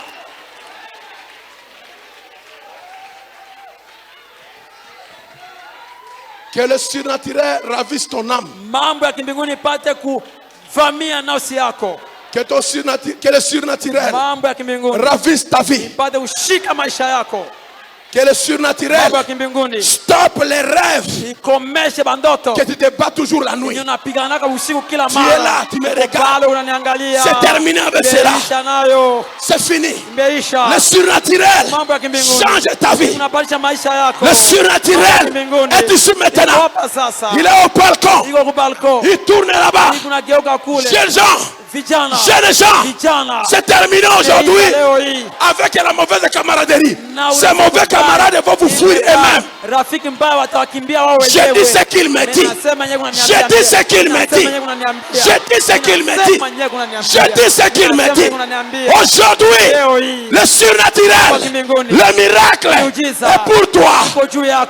Aujourd'hui, les démons qui vous liaient, qui faisaient douter le message, ils sont partis. Vous ne quitterez pas ce message. Jamais. Le surnaturel, tu l'avais pour ton mari, pour ta femme, pour tes enfants, pour ton travail, pour tes parents, pour tes études, pour ton ministère, pour n'importe quoi. Le surnaturel est présent. Ne sortez pas sans le sentir. Il m'a dit, il passe, chacun sentira ou bien le feu, ou bien le courant, ou bien la fraîcheur, ou bien la gloire. Tu ne sauras pas exprimer. Recevez cela, car cela vous appartient. Il est en voyage aujourd'hui. Alléluia.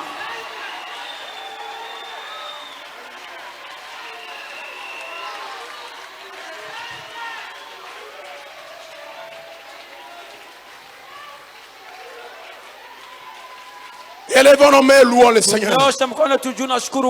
Élevez les mains, louez le Seigneur. Joséphine, élève tes mains. Remercie le Seigneur. Car se trompe, gauche qui était bouchée, Dieu vient de déboucher ça. Joséphine, remercie le Seigneur. Ton trompe est droite, ton trompe est droite, qui était bouchée, vient de se déboucher maintenant. Lève les mains, remercie le Seigneur. Le surnaturel est à chacun de nous.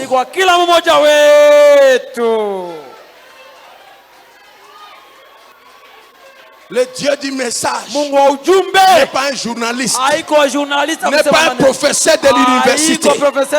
Il enseigne et il accomplit, il parle et il agit. N'importe quel besoin que tu as besoin ce soir, il va te l'accorder. Il va te l'accorder. Par-dessus tout, il met sur vous.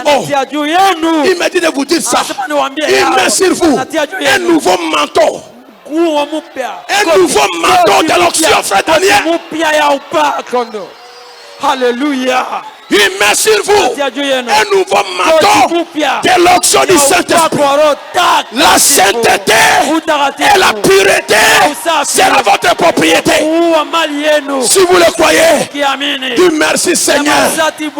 Que mon mari change.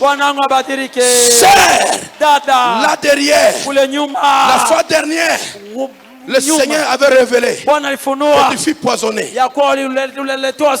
Et il t'a guéri. Mais tu as encore des douleurs dans les nerfs de la tête. Maintenant même, ces douleurs-là t'ont abandonné.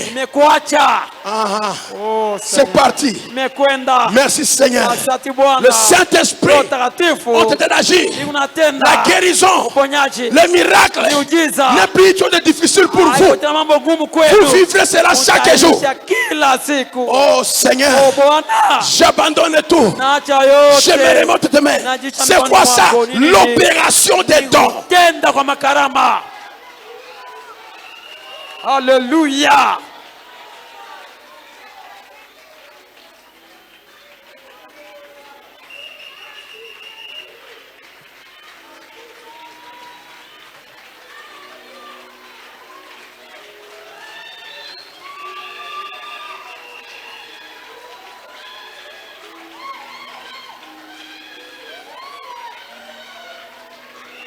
Que chacun puisse prier le Seigneur.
naekulusu epai nalimbisami mokumba nanga elongwi nasombami ngai nakobanga te pe nakoyembela mobikisi nekulusu epai nalimbisami mokumba nanga elongwi nasombami ngai nakobanga te pe nakoyembela mobikisi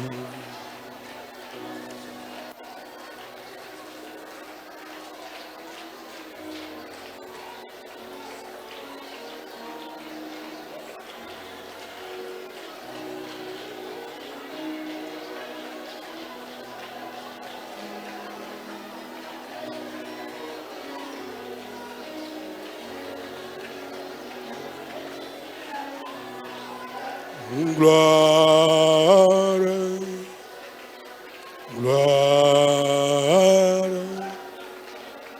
gloire à l'agneau.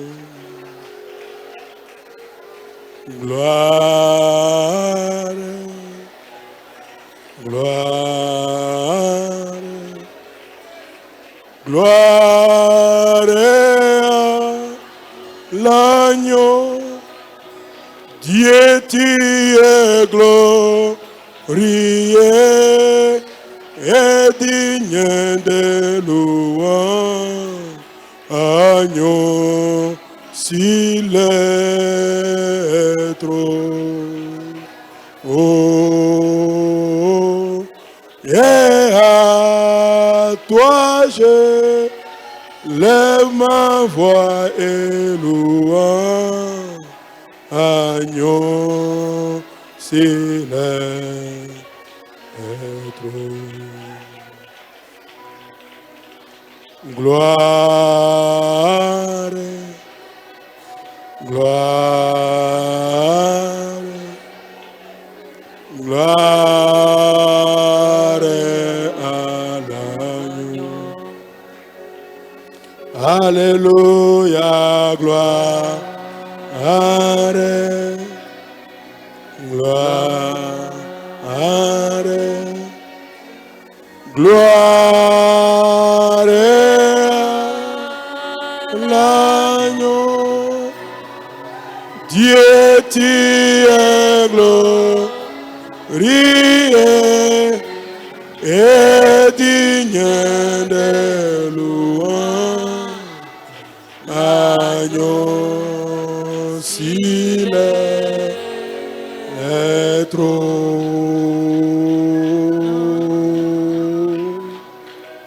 Et à toi je lève ma voix et louange.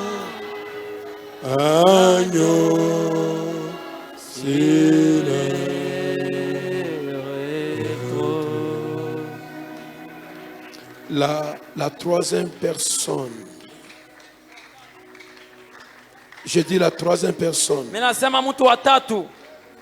Dans votre famille est une femme.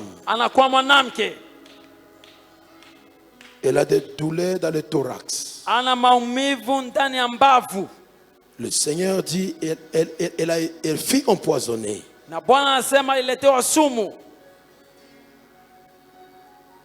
Mais le Seigneur vient de la guérir. Elle n'est pas dans cette église. C'est ta sœur à toi. Toi, tu es ici. Mais cette sœur n'est pas de cette église. Elle n'est pas ici. Mais le Seigneur vient de la guérir.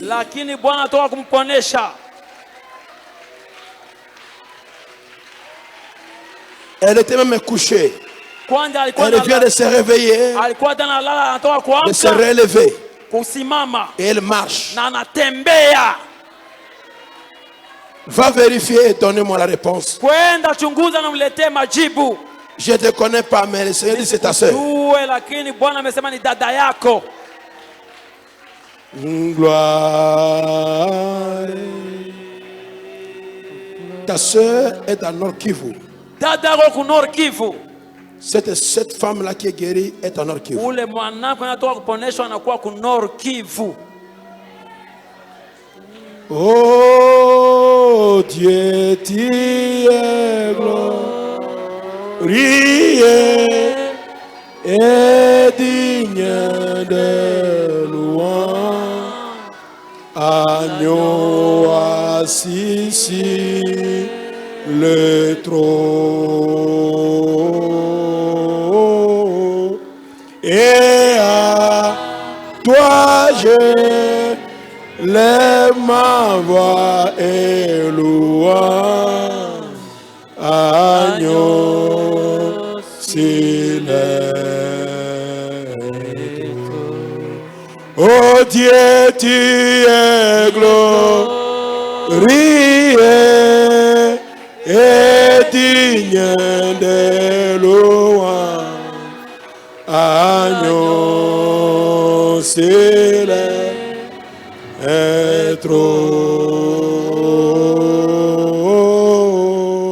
Et à toi je lève ma voix. Lève-nous debout. Simame juu. Agneau céleste. Dieu, tu es glorieux et digne de louange. Agneau céleste. Oh, et à toi je lève ma voix et louange. Agneau céleste.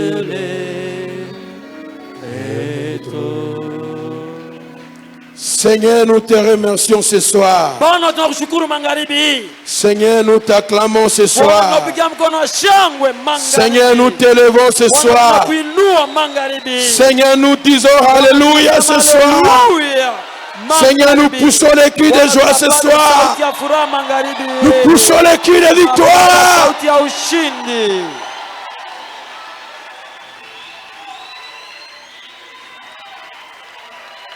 Au nom du Seigneur Jésus-Christ, Père Céleste, que chaque don que tu as distribué dans la vie de tes enfants qui sont ensoleillés par le nom de Jésus-Christ, que le Saint-Esprit descend et les baptise et allume et manifeste chaque don, au nom de Jésus-Christ. On n'a plus d'excuses. On n'a plus d'excuses. Nous demandons la manifestation. Nous demandons la manifestation.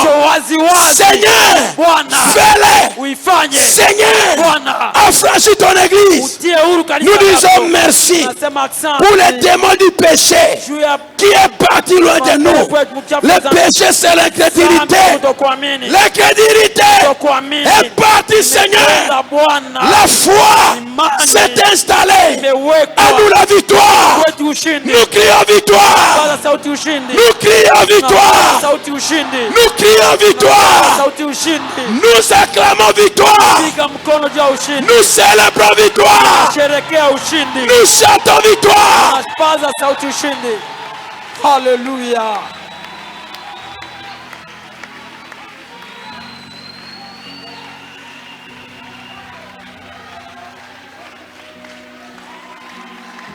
Tu as connu un avertissement. Tu avais connu un avertissement. Depuis ce moment-là, dans les périodes de menstruation, Tu vois, tu sais comme si ta matrice veut sortir. Unaonaga damu sawa matrice yako inataka kutoka. Tu sens. Unasikia comme ta matrice sawa matrice yako veut sortir. Unataka kutoka. Vois-moi après les quêtes. Unione kisha ibada. Car il y a connexe, il y a quelque chose après cela qui ne peut pas être dit ici. Kuna mambo ingine inapambana nayo siwezi kusema hapa. Seigneur, merci. Merci Père. Nous voulons voir Dieu au milieu de nous. Que le message devienne réel. Que Dieu quitte la Bible. Qu'il rentre dans l'assemblée. Que la parole devienne une réalité. Bénis la parole. Bénis celui qui l'a porté, celui qui a interprété. Bénis chaque personne qui a reçu la parole avec joie. Bénis aussi les dîmes de offrandes qui seront récoltés maintenant. Au nom de Jésus-Christ. Amen. Tu peux acclamer le Seigneur. Tu peux acclamer le Seigneur.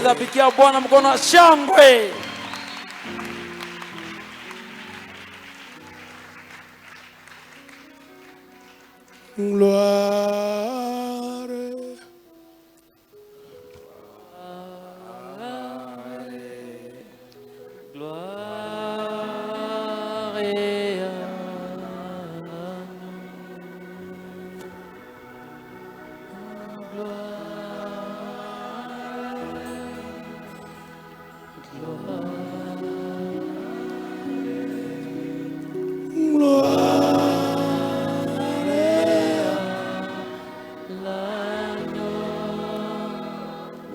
Dieu t'aime,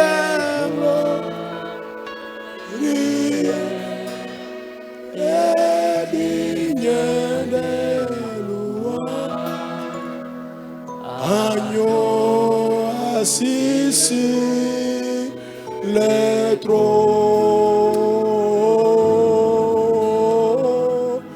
et à toi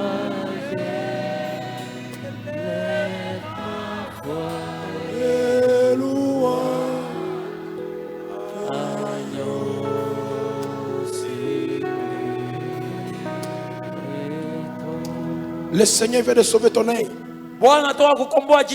Ton œil droit. Tu sais combien il y a de pierres à l'intérieur. Comme du sable à l'intérieur.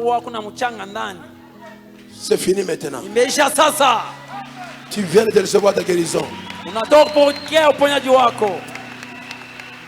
C'est fini. C'est toi, frère? C'est toi? Acclamez-moi le Seigneur, s'il vous plaît.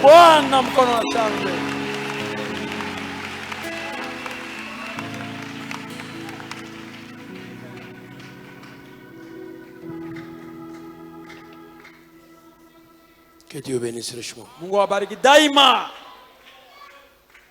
Qui peut dire Amen? Pardonnez-moi le temps passé, mais nous sommes dans la présence de Dieu. Beaucoup de gens voulaient que le Seigneur prophétise pour eux.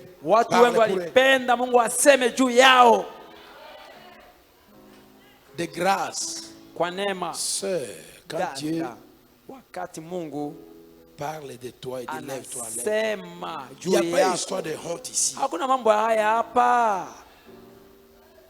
Tu es opéré 7 fois. Maintenant, il veut de me montrer la personne. C'est toi qui vas être guéri et délivré. C'est ton corps. Alléluia. Et encore et encore et encore des trompes débouchées ce soir. Des jambes guéries de crampes. Des pieds qui chauffaient en bas à cause des montées de sucre.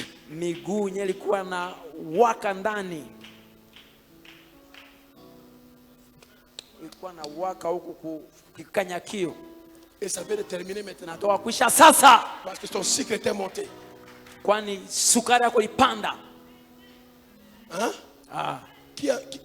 Tu es là? Uko pale? Lève ta sœur. Simama dada.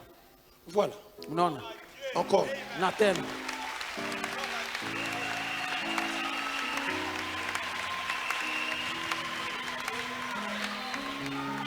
Cela doit nous amener la crainte de Dieu. Ile inapaswa tuletea woga wa Mungu. Amina. Laissez-moi vous dire, tout ce qui s'est parlé ici, Acha niwaambie yote nimesemeka hapa. c'est vrai. Iko kweli. Amina.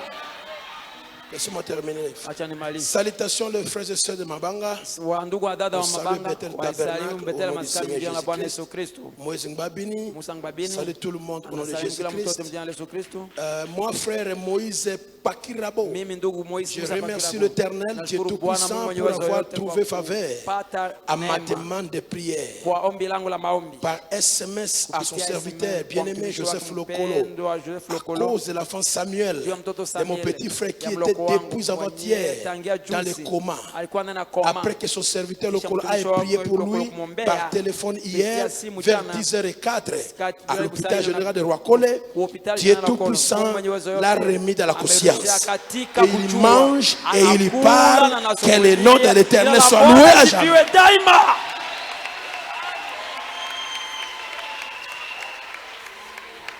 Laissez-moi vous dire, Acha niwaambie basi, vous ne mesurez pas ce que vous avez. hamupikie kujua kitu nye mko nayo, ukubwa wa kitu nye mko nayo. Un jour tu quitteras ici à Si Bunia. umoja utatoka Tu hapa quitteras Bunia, Bunia et tu sauras, ah, utatoka kusema ah, frère Bayemouka Timothée, Ndugu Bayemouka remercie le Timothée. Seigneur Jésus-Christ Shukuru Bwana Yesu pour Kristo. la protection de ses enfants Juu ya ulinzi wa watoto et wake. tous les finalistes pendant Na 4 jours de finalistes déroulement des examens wengine, d'État wakati wote sans wa accident mashindano ni incident bila malheureux. kushiba, bila jambo Quoi mbaya. qu'il soit glorifié à jamais. Asifiwe Frère daima. Toti, remercie le Ndugu Seigneur d'avoir tunamshukuru gardé Bwana kwa kulinda. Ndui Bunia. Tangia Ndui mpaka Bunia. Neema Bassara, Neema Bassara. remercie le Seigneur de Nashukuru l'avoir Bwana guéri kwa après le kuponya, diacre. kisha Enoch shemaji, Manganga a Enoch prié pour Manganga elle kumwombea car les yeye. douleurs aux pieds Kwani maumivu mguu et partout dans le corps. na mwili Sœur mzima. Sophie et Sabé, Dada remercie le Sophie, Seigneur Jésus-Christ tunashukuru Bwana Yesu Kristo. de l'avoir guéri Kwa premièrement kuponya kwanza ses yeux macho yake. par le regard du pasteur. Kupitia kuangalia mchungaji, Deuxièmement, ya pili, tu l'as guéri de douleurs de gorge hier maumivu dans la présence du katika Saint-Esprit uwepo wa ici. Roho Takatifu hapa. La sœur Lucie Dada Lisi, glorifie l'Éternel Shukuru Jéhovah Bwana, Rapha Yehova Rapha, pour la guérison de sa kwa fille uponyaji wa msichana wake Marie-Christine. Marie-Christine. L'enfant était gravement à l'hôpital. Kuwa kwa hali mbaya Après la kwa présence du hospitali. pasteur Ben, Kisha le mwanga frère Germain, mchungaji le na frère ndugu Josué, Germain, ndugu et Yoshua. l'enfant était guéri. Mtoto aliponeshwa. La sœur Bibiche Dada Ambema, Bibiche Ambema, remercie le Seigneur, nashukuru Bwana, Dieu Tout-Puissant, Mungu mwenye uwezo yote. car Kwani, ces 2 mois et demi, hii miezi après l'avoir mbili, enfanté, kisha kuzaa, elle sentait des douleurs dans son alikuwa ventre. asikia maumivu Mais tumbo pendant que yake. le pasteur Lakini wakati prêchait, mchungaji alikuwa anahubiri, il disait qu'il y a une femme Sema kuna mwanamke qui vient mmoja, d'enfanter mwenye anatoka kuzaa. et sent des douleurs dans son ventre. Asikia maumivu Elle tumbo sentit yake. une grande onction Akasikia upako et elle kubwa. est guérie. Na ameponeshwa. Merci. Amina. Le frère Dani Mouloloa Dani Mouloloa, remercie le Seigneur nashukuru Bwana pour sa kwa guérison uponyaji wake. pendant la déclaration de la fin de la prédication. Wakati wa kusema mahubiri imeisha. Acclamez ce grand Dieu. Gie mkubwa ule mkono wa shangwe kubwa.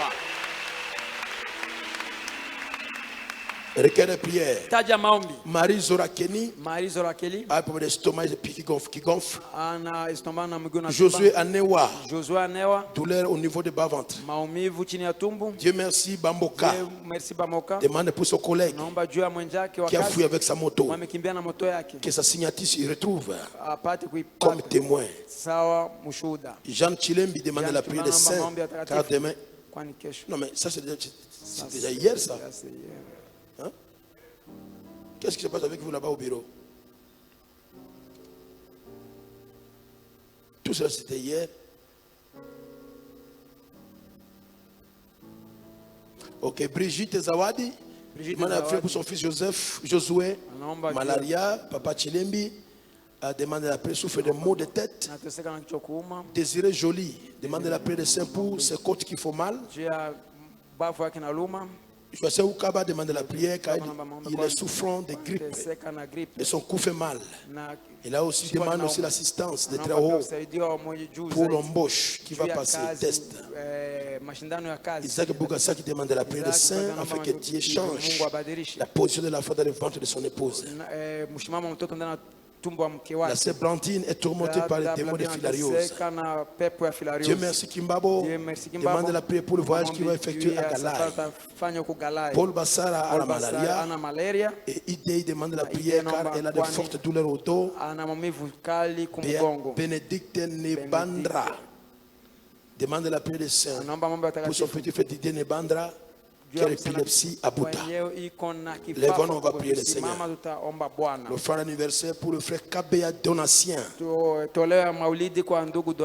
Mupingani. Hein?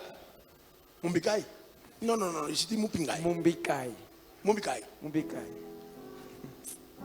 Joseph Babadja, 3 ans. Prions le Seigneur. Merci Père Céleste. Je prie pour le frère Donatien qui vient d'avoir 48 ans. Bénis le Seigneur.